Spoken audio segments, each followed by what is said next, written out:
irama itu berdasarkan, akhirnya dikenallah cahaya tadi membuat seperti tombol di switch on seorang manusia akan diatur waktu puncak tidurnya antara pukul 2 sampai 4 yang melatonin tadi ya, yang gambar biru tadi, dan waktu siang hari tengah hari dia sedang tinggi-tingginya yang kortisol dan adrenalin. Pantaslah Rasulullah menyuruh apa? Kailullah, tidur siang sebelum atau sesudah dekat-dekat zuhur. Karena saat itu tubuh kita hormonnya secara fisiologi, secara fungsional, dia mengeluarkan hormon adrenalin yang membuat kita letih. Hati-hati kalau tambah lagi angkat berat jam segitu, dibuat lari sprint gitu ya, bisa serangan stroke. Atau mulai terjadi metabolik yang terganggu. Jadi makanya kalau paham begitu, kita mengenal juga kronoterapi. Dokter yang paham tentang waktu ini, dia bisa men-treat orang gangguan tidur, hanya start over memberi nasihat pada ibu, bu patuh ya, ibu mulai tidur jam segini, ini yang dimakan, tadi kan ada diet sirtuin tadi ya, makanan-makanan Quran gitu. Nanti secara aplikasinya akan saya share insya Allah. Ini kan hanya untuk mencerahkan dulu sebagai mukaddimah ya, karena kalau nggak paham apa tuh kronobiologi, circadian rhythm, bingung dikasih diet sirtuin. Ini bahasa planet dari mana gitu. Padahal itu untuk membuat tubuh menjadi sinkron. Ya gitu. Kapan Rasulullah makan kurma, kapan minum zaitun, kapan minum madu, kapan Rasulullah minum air. Itu semua Masya Allah sesuai dengan diet sirtuin yang membuat irama sirkadian atau kronobiologisnya harmonis. Masya Allah. Jadi ini lihat. Cahaya tadi mengatur jam biologis tubuh, mengatur sistem hormon semuanya. Kajian saya ada di Asabil Channel tentang hormon, nanti didengar ya, biar paham. Kemudian simpatis dan parasimpatis, sistem syaraf. Simpatis, parasimpatis otonom, saraf otonom. Jadi tanpa kita perintah pun dia berfungsi. Saraf dia kayak untuk jantung memompa kan nggak perlu diperintah jantung, ayo mompa, enggak ya. Itu nggak bisa, tapi kalau otot masih bisa kita kontrol. Kemudian suhu tubuh, waktu tidur, waktu makan, inilah semua punya gen yang mengatur kapan mereka itu bergantian berfungsi dan berhubungan dengan DNA repair, kematian sel dan siklus sel, termasuk detoksifikasi dan pembentukan pembuluh darah vaskular atau angiogenesis. Jadi kalau gagal mengikuti kronobiologis, gagallah semua ini. Luar biasa ya. Jadi, nanti ini udah ngerti ya. Nah, baru mau topik kajian nih. Aduh. Jadi apa sih dok? Itu supaya ngerti tuh bahasa-bahasa yang di langit tadi. Bahasa-bahasa ilmiah kedokteran yang susah dimengerti, kita menjadi paham. Oh, baiklah saya paham. Jadi kalau begitu jam biologis manusia kita bagi menjadi 4 kuadran ya. Pertama, tengah malam, mulai matahari, jam 6 lah ya waktunya syuruk, kita melakukan sholat isyraq gitu ya. Terus, midday, tengah hari, sunset, sundown, mulailah tenggelam matahari. Ini ya, tengahnya begini. Ini bintang-bintang gemintang di malam hari, bulan, ini matahari. Silakan difoto supaya ingat. Ini sudah melalui riset, bukan kata saya.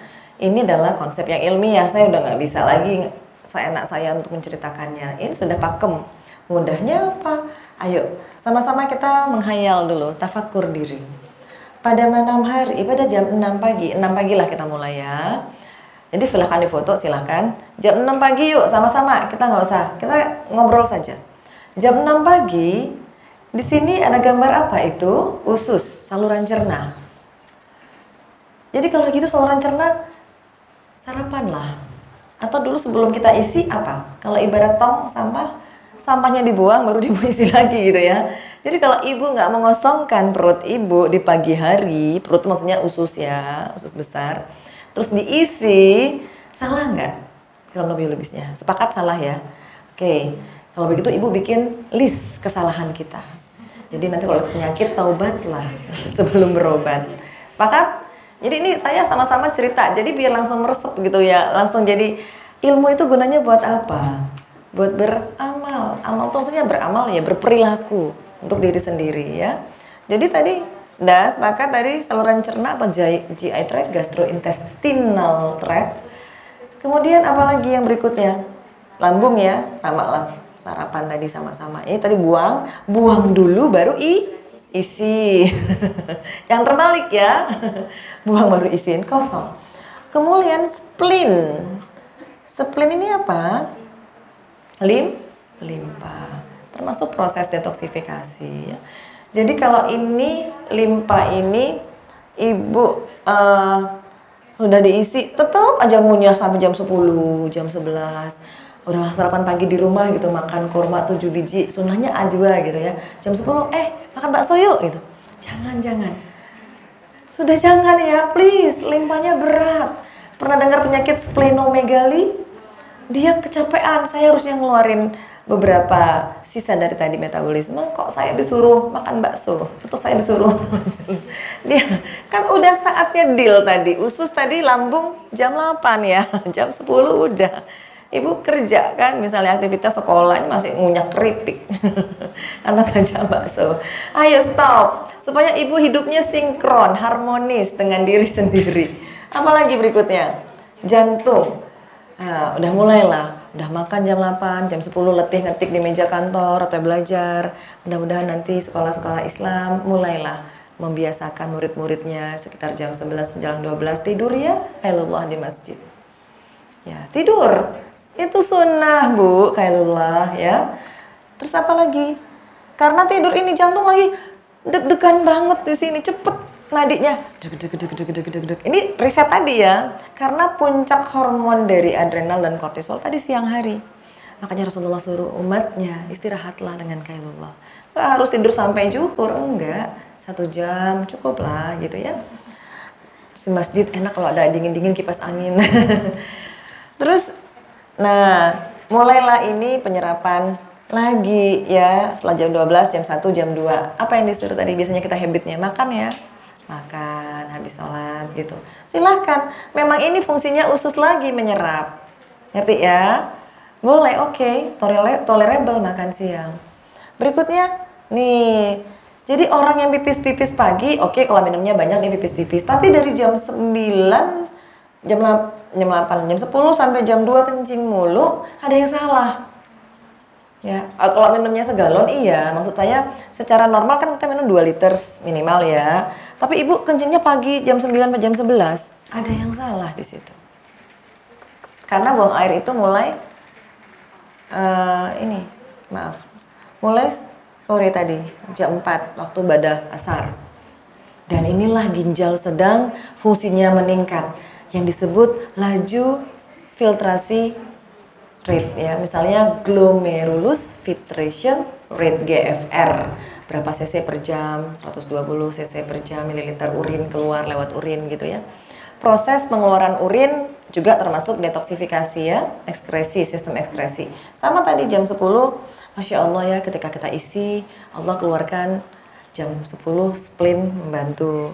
Ketika makan siang, sorenya bantu ginjal keluarin. Jadi benar-benar sistem seimbang kan? Balance, itulah Islam, seimbang semuanya sudah diatur. Tuntunannya sudah ada bagi orang-orang yang beriman. Tadi ayat 6 apa? Siang dan malam bagi orang-orang beriman. Ya ayyuhallazina amanu. Kalau ya ayyuhannas, untuk semua. Jadi kalau beriman, ayo. Mau jadi hanya enas saja atau menjadi mukmin kan? Beriman cukuplah dengan yakin dengan Al-Quran bahwa Quran adalah pedoman terbaik. Berikutnya, sundown. Matahari mulai tenggelam, dimulai maghrib, ya termasuk nih pipis boleh sore-sore mandi sore, pipisnya banyak dok, iya nggak apa-apa. Emang saatnya gantian nih giginya ginjal, bukan gigi, persneling untuk ginjal yang berfungsi, gantian.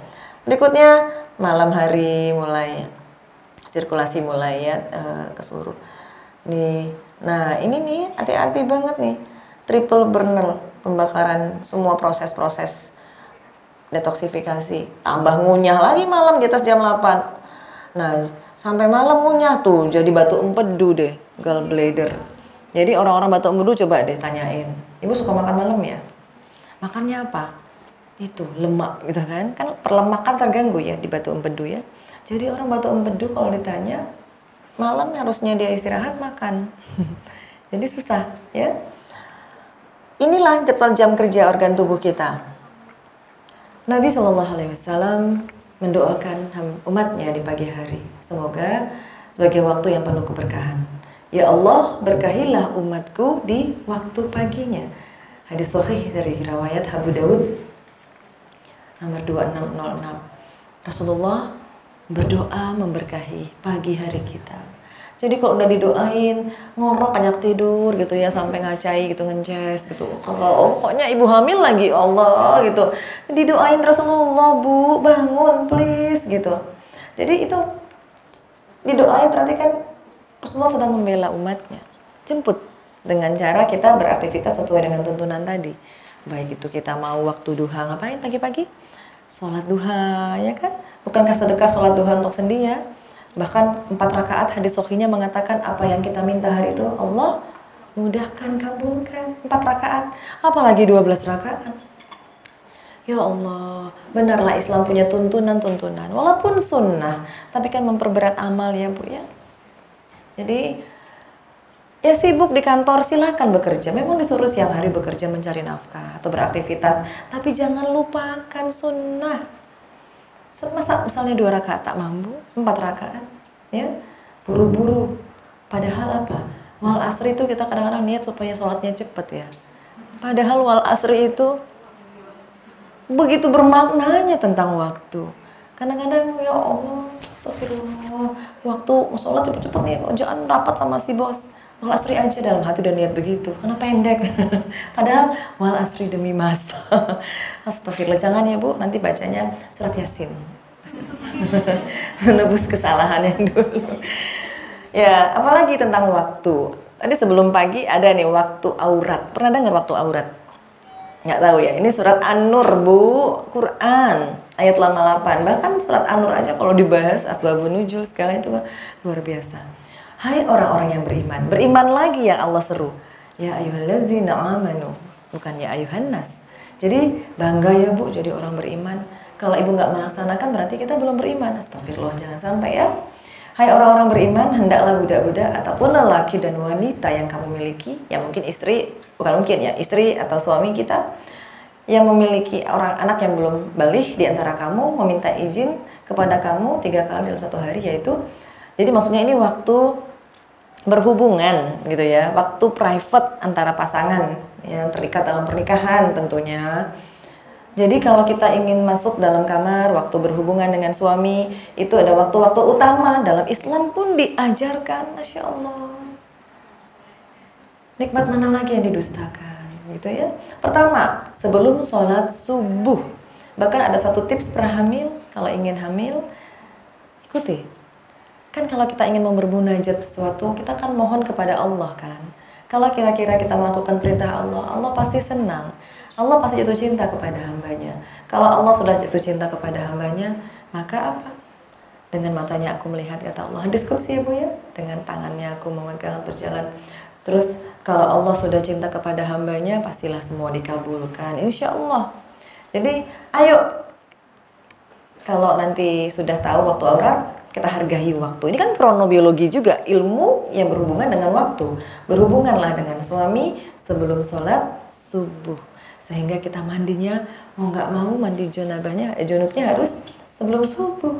Masya Allah, ada hubungannya antara mandi sebelum subuh dengan kesehatan kita. Tapi jangan juga kita ingin melakukan karena untuk sehat. Lakukanlah karena takwa, karena ingin patuh kepada Allah gitu. Nanti berkahnya, rahmat Allah kan dengan sendirinya turun ke kita. Kedua apa? Waktu zuhur. Misalnya kita beraktivitas, kita bukan pegawai ya.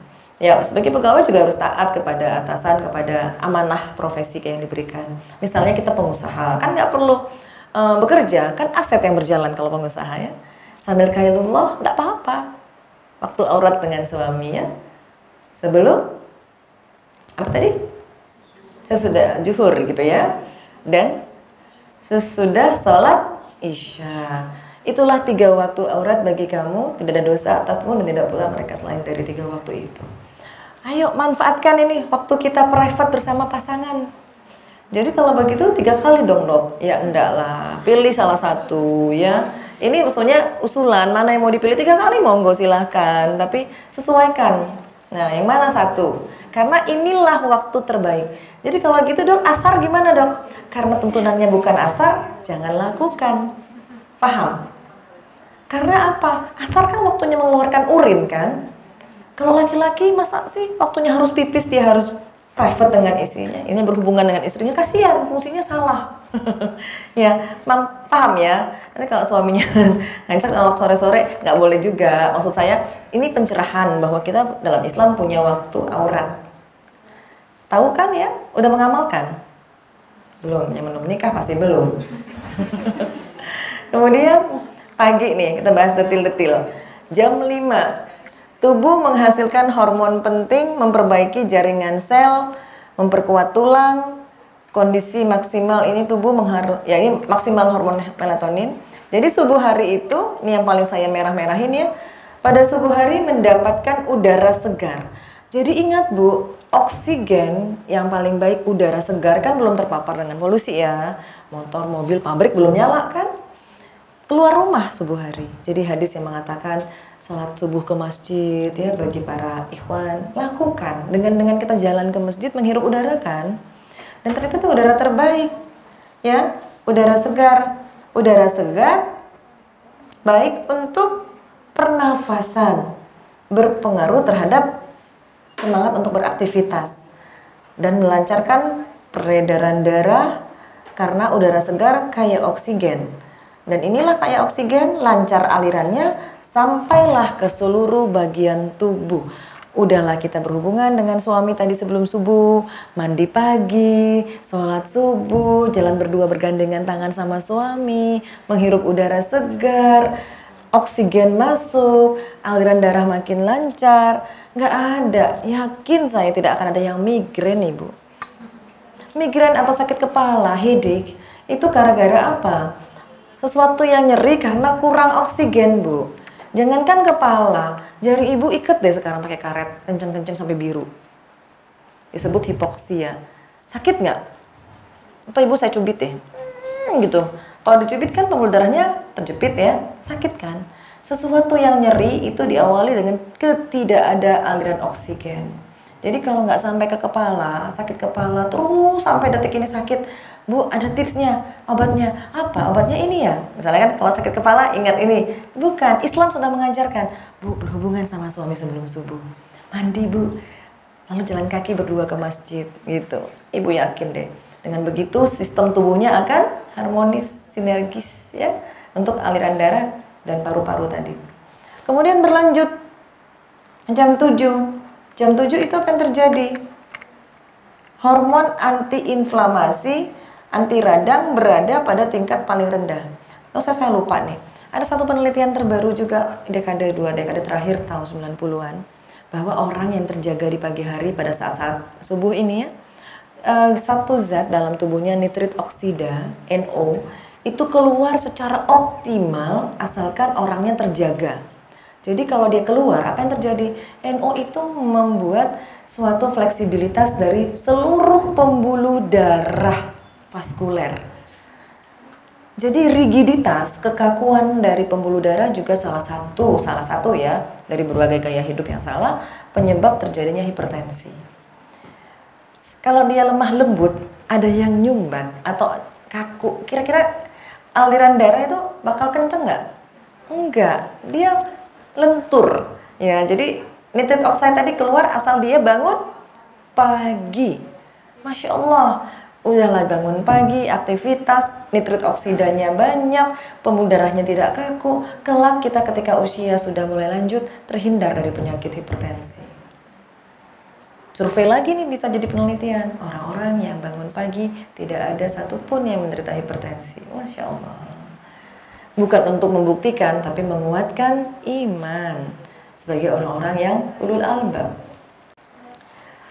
Dan ini orang-orang yang tidur pada jam ini, dia karena apa yang terjadi? Hormon antiinflamasinya ya. Jadi agak-agak peradangan mulai tinggi di bawah tidur, maka akan terjadi tubuh terasa kaku, sakit, rematik. Jadi orang rematik nggak mau bangun pagi, dingin, takut, saya rematik. Salah. Kalau punya orang tua, kakek nenek yang nggak bisa jalan, terlanjur sudah takdir demikian, dorong neneknya jalan-jalan pagi.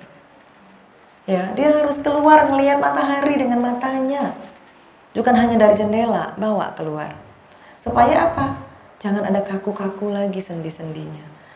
Makanya, apa di waktu kaku-kaku ini? Sholat duha kan? Bukankah 2 rakaat pada duha?